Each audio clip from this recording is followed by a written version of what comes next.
welcome to our KPC Daily Devotional. Let's begin by reading from Ephesians chapter 2, and I'll be beginning at verse 12. Remember that you were at that time without Christ, being aliens from the commonwealth of Israel and strangers to the covenants of promise, having no hope, and without God in the world. But now, in Christ, you who once were far off have been brought near by the blood of Christ.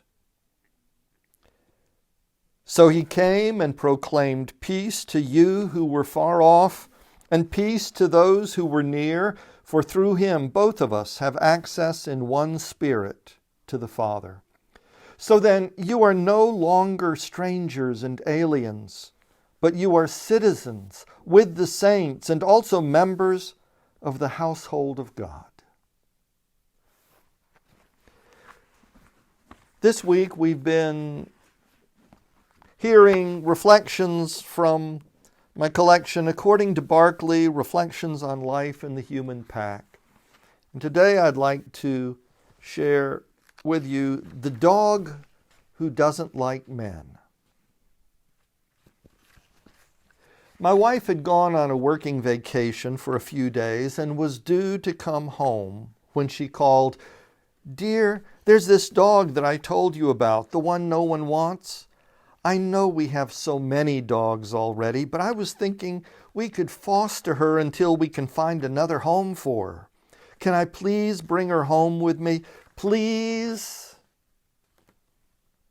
Her voice was plaintive. "Well," I answered, "I'm kinda an old dog myself, so bring her on." "Thank you," she gushed. "I'll be home in 2 hours." It was supposed to be a 4-hour trip. Some quick reckoning told me that meant she was already halfway home with the dog. "Oh," and she added hurriedly before hanging up, "they tell me she doesn't like men." Click. Now, she had been warned that Belle did not like men, really did not like men, and that might be a problem. Nevertheless, my wife decided we would take her in, at least temporarily. As she drove those 4 hours home, she worried the whole way how the dog would respond to me. Would Belle be aggressive? Would we be able to handle her? Now, Belle is a large yellow Labrador retriever. I've wondered if she has some golden retriever in her genes as well. We're told she's a little over 8 years at this point, but she looks 12 or older at least. She has had life-threatening health problems and still requires occasional follow-up. When Cece got her, Belle had been kept in a small kennel box for months. With almost no exercise, she was seriously overweight.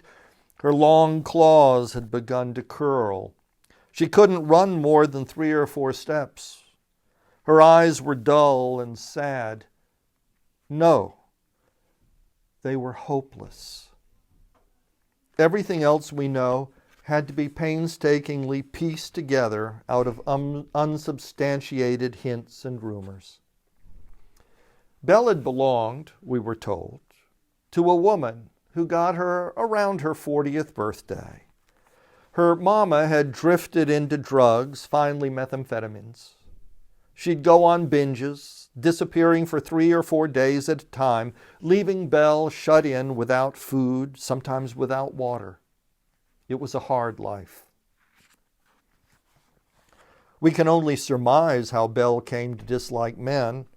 Her owner had been married once. The ex-husband allegedly dealt drugs and ran with a violent crowd. There seems to have been some unsavory males around, and I guess if that's all you knew, you'd dislike men too. Belle's owner was murdered in her home at the age of 47, the victim of a drug vendetta against her ex-husband. Belle was in the house at the time.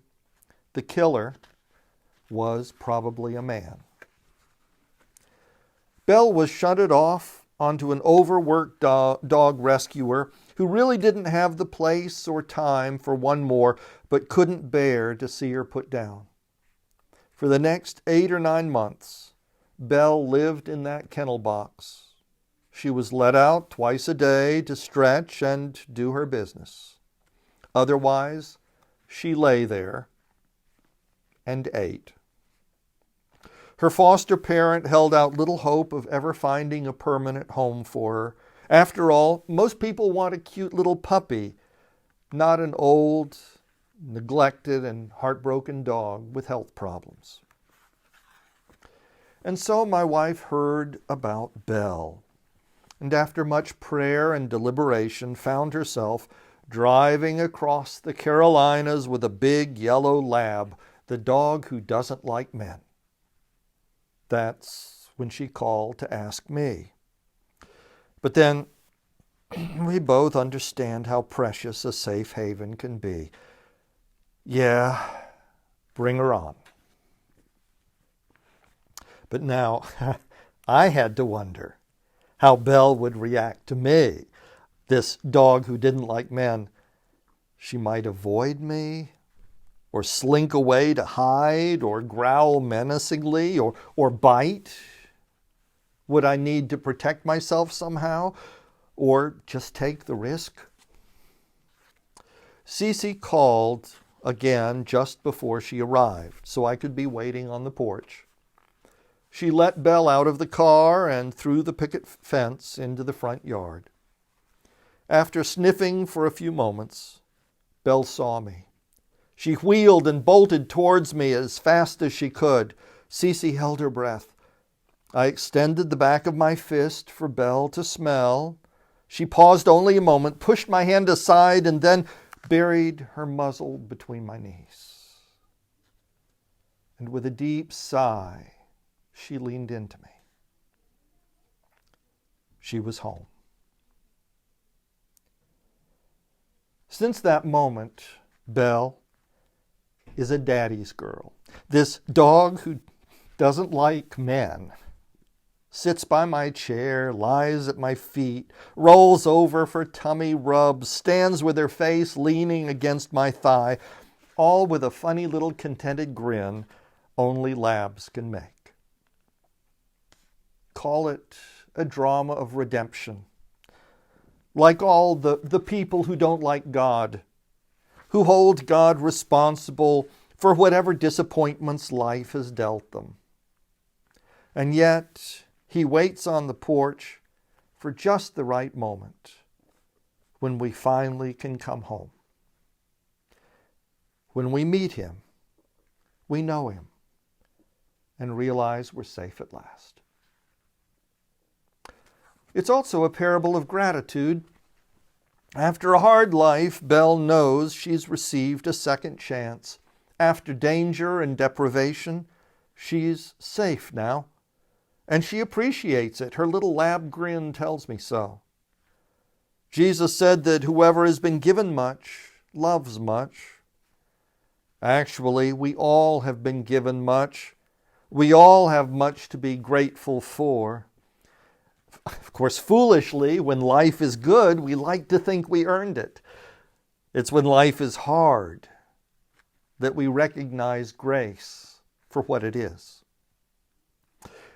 Belle doesn't overthink things. The dog who doesn't like men knows only she once was lost and now she's found. And that's enough for her.